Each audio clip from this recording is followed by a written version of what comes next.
Hey, good Sunday morning. I am Donnie Miller, and I'm so happy to have you with us this morning. You know, we talk an awful lot about issues of equity and how this world, the way we choose to function, has an impact on women. And today I'm really happy because you all who know me know that issues of feminism, especially black feminism, are things that are really, really dear to me. And I have the opportunity this morning to talk to you about an event at the University of Toledo that I am really, really excited about. It's their second annual Women of Color Symposium, and we have two guests today to talk us through that process and talk to us about why you should come, why you should be present at that event. And the first one is Malaika Bell. Malaika is the program manager in the Office of Diversity and Inclusion at the University of Toledo, and you have a significant role in making this event come alive. Is that right? Yes, ma'am. I've been working diligently. When I first came into my position at the university,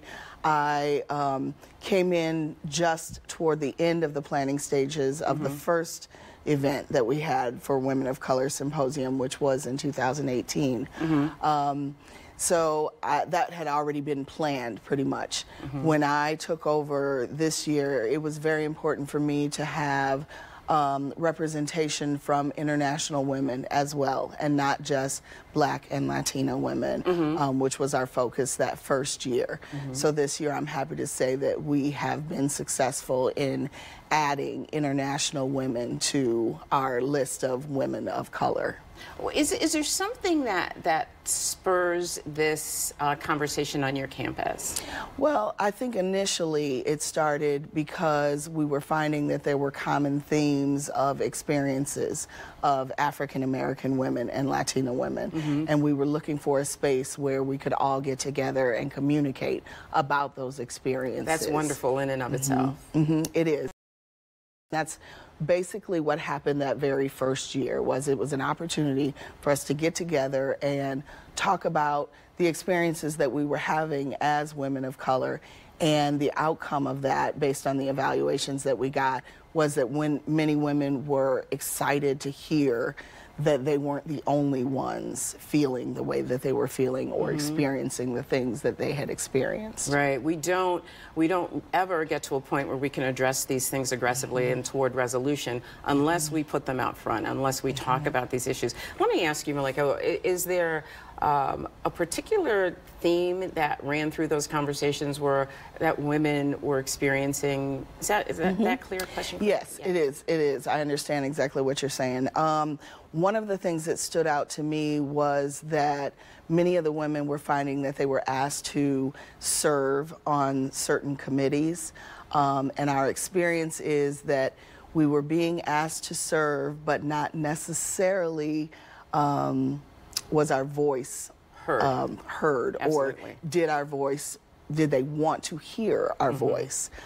It was a matter of making sure that that committee was a diverse committee, and not necessarily hearing the voices of everyone that was at the table. Absolutely. And I am so personally excited to see this level of activism happening on our campus here in town. People who've been around for a long time, like me and like your mom. Those folks who don't know our mom is the wonderful local attorney Nima Bell. People like that who've been around, you know, pushing these issues for a long time can feel comfortable that the conversations and the move toward resolution will continue. That is why you put together what is now the second symposium. Tell us about that. So I'm very excited because when I envisioned it from beginning. Like I said, I wanted more international representation, but I also wanted to engage the local community as well. And I'm so excited that our numbers are looking like we're pulling an equal amount of people from the community that we are from, let's say, University of Toledo staff members.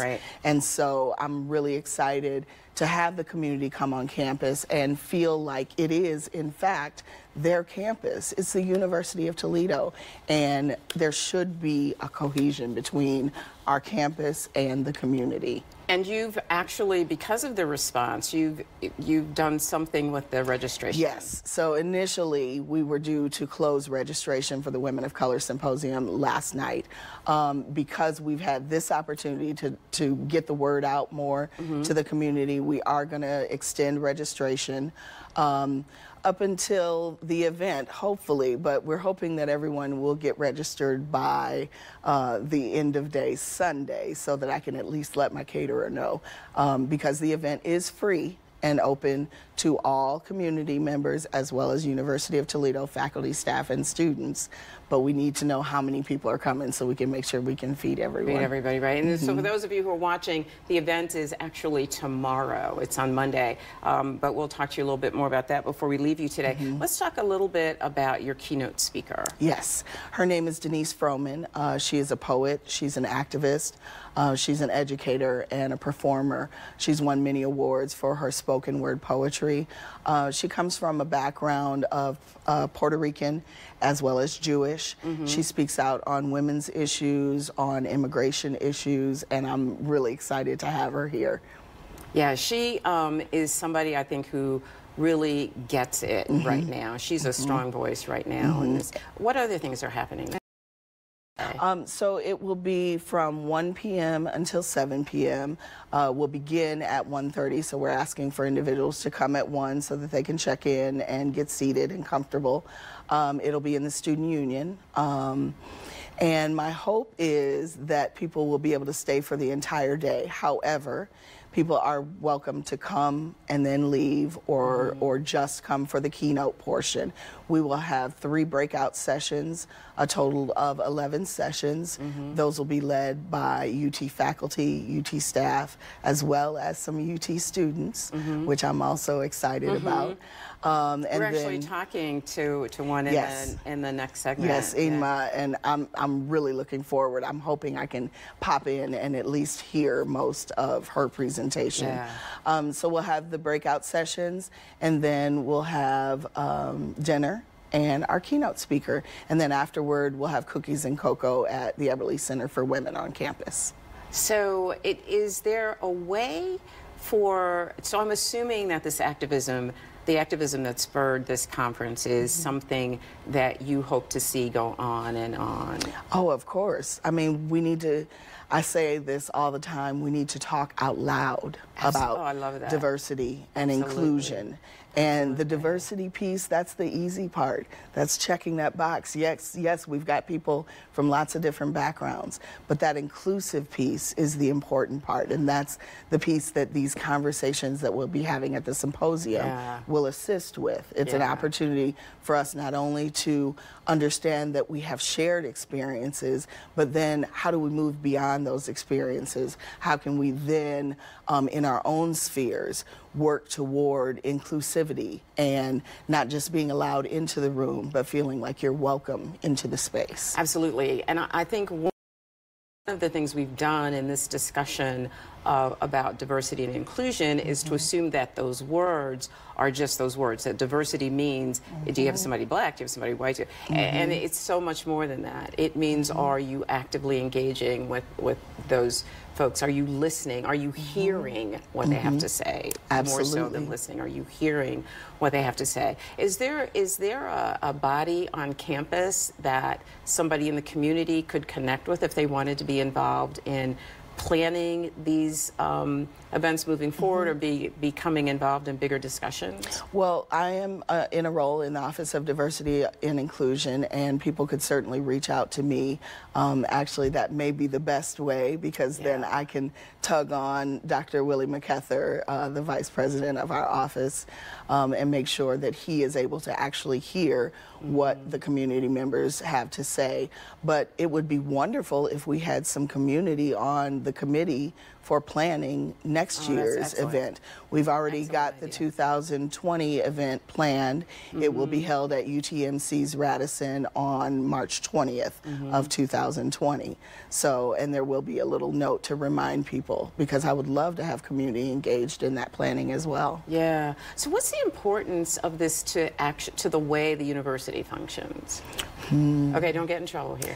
I know, that's why I said, how do I carefully answer this question? So the reality is like I said, we need to speak out loud. Yeah. If the university is not aware of the issues that women of color are experiencing at all levels, faculty, staff, as well as students, then nothing can be done about it if they're not aware. So these are the first steps. That's right. That's right. And think of the richness that this sort of dialogue brings to the entire campus. You know, think of the many ways that they are inspired to look at things differently, to make things better. And the reality is, if I am included and given a space in the room, a friend of mine just said this at a speech the other day, along with me being able to enter the room, I bring also with me all of the people that are all of the different pieces of my identity. So not only do I let other women come into the room, but I also let other African American women come into the room. I let other middle-aged women come into the room. All right, be careful now. All right. Right. Yeah, so I mean, yeah, that's right. If everyone's welcome, then everyone's welcome. That's exactly right. That means guys too, right? Of course. Yeah. All community members and UT faculty, staff, and students are welcome at this event. We're not excluding anyone. So if I'm a guy out there, what do I get from coming? Well, that's interesting that you asked that, because actually we have a male who wrote a letter to the women of color in his life, and that is going to be in our program. We at first were thinking about having him read it out loud, but decided that it would be best to put it in the program. That way people can actually digest his words. He's a very powerful writer, and working on a master's in creative writing, and so there have been men let into the space a little bit. And the conversation that will happen at this event, and the conversation that this event comes from is not one that's intended to exclude at all. I mean, nothing gets better unless we all understand how. And just as me being in the room allows other African American women into the room, it also allows other African American men into the room. Thank you so much. Thank you so very much for doing this. Hang in here with me for just a second. Thank you. We got to go away, but we will be right back. Please stay with us.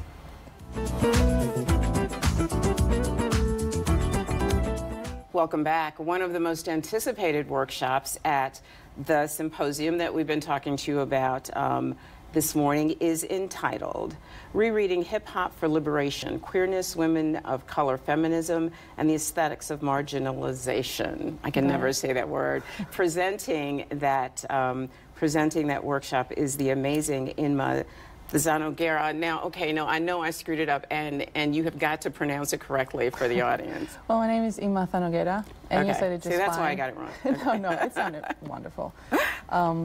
Yeah, so that is my very ambitious title to my workshop. Now, I'm a graduate student at the University of Toledo, and I'm very interested as a fan and as an aspiring scholar in this topic, but you know, this is a work in progress with me. Sure, absolutely. But I'm very excited to share it with the larger community, because I do believe in this topic and the power of hip hop, which we can go more in depth into later. But yeah, that's going to be my contribution. Yeah, but let's just start there. So there is probably no genre of music that is more misunderstood than hip hop. Word. So that's it. That's it. Yeah. So what are we missing here? Right. So, you know, hip hop is a very complicated topic because it has been mainstream to the point where what I think is its essence, and what a lot of scholars argue is its essence, has been lost in the process.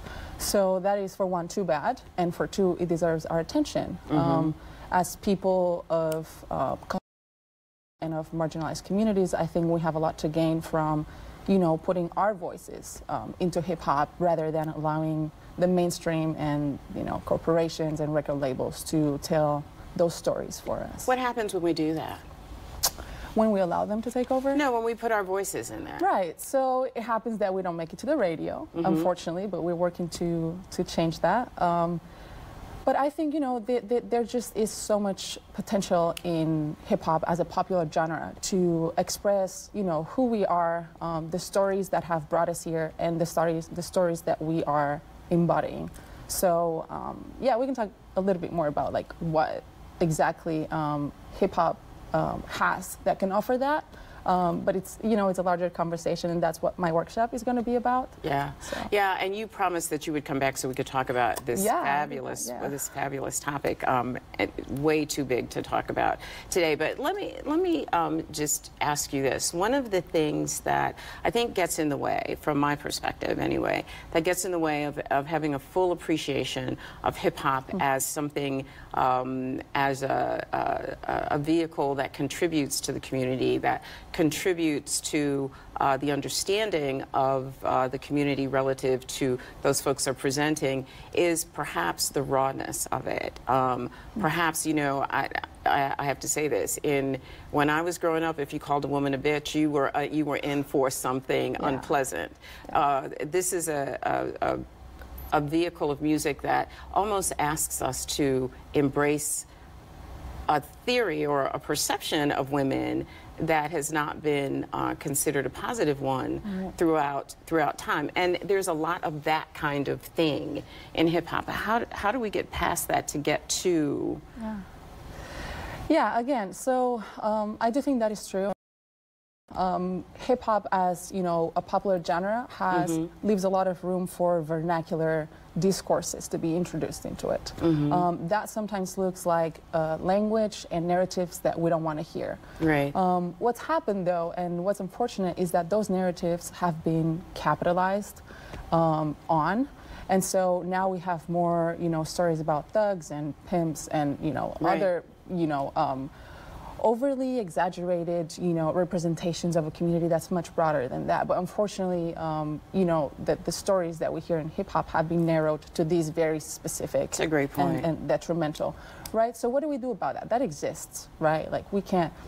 It just like it exists in the larger society and in music in general, right? And I think sometimes we get those mixed up, right? Like, we think hip hop, you know, serves to extend that kind of negative narrative, but in reality it's just showing it, right? Like, it's showing a larger issue. And then again, like, my workshop is not going to be focused on, you know, the mainstream hip-hop that shows those narratives, because that's a very small portion of what hip-hop does, right? Yeah. So I think as consumers and as fans of hip-hop, one thing we can do is start consuming that which we want to see more of. So that's what I hope to equip, you know, my participants with. Like, this is people that are doing it the right way. This is where you can find them, and, you know, let's move forward from there. And hopefully your presentation helps to spread the message that although hip-hop can look to be part of, like that it is part of the oppression that women face, that it actually can be liberating. Right. So yeah. So I'm not, you know, I'm not gonna defend those artists that, you know, with their lyrics and the narratives that they push are in fact oppressing women. Specifically, I'm not gonna defend that. That exists and that is wrong. But I also think that we're consuming it, and so we got to look at why. Like, in whose interest is it that these kinds of hip hop are the ones that make it to the radios, are the ones that are, you know, those artists are the ones that are getting the big contracts? Why is that? Why is that? So these, you know, leaves the rooms open for a much larger conversation that if we don't actively engage with it, the problem is going to continue to perpetuate itself. And I'm not for that, because I'm a big fan of hip hop and I know what it can do for communities. So I want to be part of that. So it's a great, if it's used right, if it's taken away from its ability to really spur capitalism and really spur, if we remove it from that, if we recognize that in fact we do focus on a very small portion of hip hop when we talk about it the way we tend to talk about it because, you know, that salacious stuff is what gets your attention. So when you hear somebody calling a woman an unpleasant name, or you talk about the hypersexualization of a specific group of women, that really takes away from the opportunity of the vehicle to tell real stories and foster real understanding. I'm getting it right? Yeah, you're getting it exactly right. Okay. So, you know, when we look at, and this has been the revelation for me during this last year, when we look at how hip hop came to be in the first place, which is not that old. Hip hop came to be in the 60s, 70s, right? 70s, that's right. So it carries a long legacy of, we're going to use this music to liberate ourselves. Because, as Malika was saying earlier, there aren't that many spaces where we can make our voices heard. And music, specifically popular music, has always been very entrenched in those avenues that serve to elevate communities through, you know, storytelling and congregation and, you know, this kind of slang that only we can understand. Right. So I think there's a lot of power in there. And that is really the essence of hip hop. That is my argument. That is my thesis. Like, hip hop was born to tell each other like what we want to celebrate about each other. That's exactly right. And in the beginning, you can remember that when there was all of this discussion about this new music, you know, like, oh my God, there's this new stuff coming out. And people would respond, the artists would respond and say, look, this is about us. This is our story. We are really using this to teach you where we've been and where, you know, why we are who we are. Right. And we forget that piece of it. Exactly. So one thing that I'm very excited to talk about and to explore further is what Malika also was talking about, is the international piece of the conference and hip hop in particular, right? So there's something to be said for the fact that hip hop has made it all over the world, and people are using it too to tell their stories, their particular stories of oppression that encompass not just, African American and Latino youth in the United States, but also there are rappers in Palestine whose houses have been taken away, and they, you know, are trying to make do, and in the meanwhile, they're telling their stories through hip hop. Right. And those examples are everywhere, ever since hip hop was born, and I think there's something very special there. Yeah. Totally agree with that. Yeah. Totally agree with that. One of the things that I like to see, that I'm happy to see happening more and more, are the larger numbers of women in hip-hop. Right. There was a time when there were very, very few. It's not like there's a whole lot more now that you actually get to see, but the numbers are increasing. Well, I don't know, because the numbers of, so visibility might be increasing because visibility of everything has been increasing due to the internet. Right, so we have a lot of artists that are doing music underground that perhaps reach larger audiences. But when we think about, or when we talk about record labels and who they're actually signing a lot less women, female MCs right now. And that's also part of a lot less than when perhaps like late 80s, early 90s, right? And that is due to the fact that hip hop has been commercialized to the point where it really sounds nothing like, in my opinion, better hip hop times than right now. So what are we losing? What are we losing when we don't allow women this vehicle? What are we losing as a community of people when we don't really recognize the value of what's in front of us this way? What are we losing? Well, I think we're missing out on an opportunity, as I was saying, to use this tool to liberate ourselves and to construct our own narratives that are the alternative narrative to what other people are trying to tell about us, as women, as people of color. That's a really great point. So, that's a great point.